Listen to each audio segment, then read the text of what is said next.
అరుణ్ కుమార్ గారు, మీరు జగనన్న కలిసినట్టున్నారు. ఆ ఆనందం ఇంకా మీ మొఖంలో ఇంకా అలాగే కనబడుతూనే ఉంది. ఎలాగనిపించింది మీకు?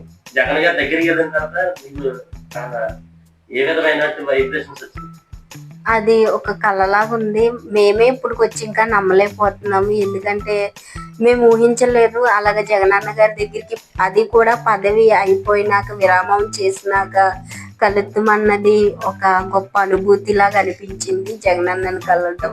మమ్మల్ని ఎమ్మెల్యే గారు, మా నియోజకవర్గం మాజీ ఎమ్మెల్యే గారు తలారి వెంకట్రావు సార్ తీసుకెళ్ళడం, మమ్మల్ని పరిచయం చేయడం కూడా చాలా ఆనందంగా అనిపించింది. మమ్మల్ని తీసుకెళ్ళినందుకు ఆయనకి చాలా చాలా థ్యాంక్స్ చెప్పుకోవాలి.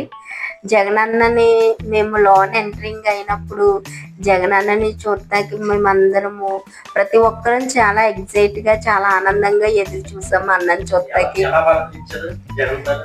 అన్న చాలా ఆప్యాయంగా ప్రతి ఒక్కరికి ఒక 5 నిమిషాలు కేటాయించారు. ప్రతి ఒక్కరిని ఎమ్మెల్యే సారు ఈ అమ్మాయి ఫలానా వార్డు కౌన్సిలర్ బ్రిడ్జిపేట అని చెప్పారు.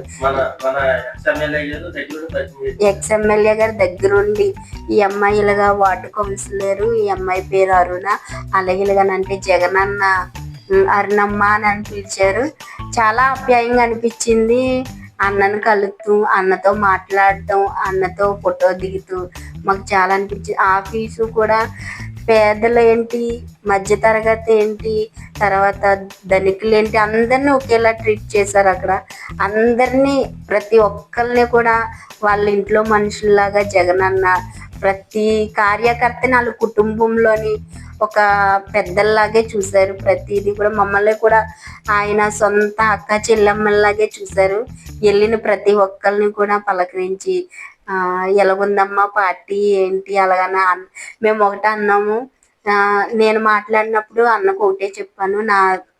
నేను మాట్లాడినప్పుడు, అన్న నువ్వు చేసిన మంచి ఇంకా ఉందన్నా, నువ్వు ప్రతి ఒక్క జగనన్న వస్తే మనకి ఈ టయానికి ఇది ఇచ్చేవారు అమ్మఒడి, జగనన్న వస్తే మనకు 18,000 ఇచ్చేవారు, జగనన్న వస్తే మనకు ఇచ్చేవారు అమ్మఒడి అని, స్కూల్ బ్యాగ్స్ అని, పిల్లల జగన్మావి అని, ఆటో డ్రైవర్కి ఇదని ప్రతి ఒక్కరు కూడా ఇదే అన్నారన్న.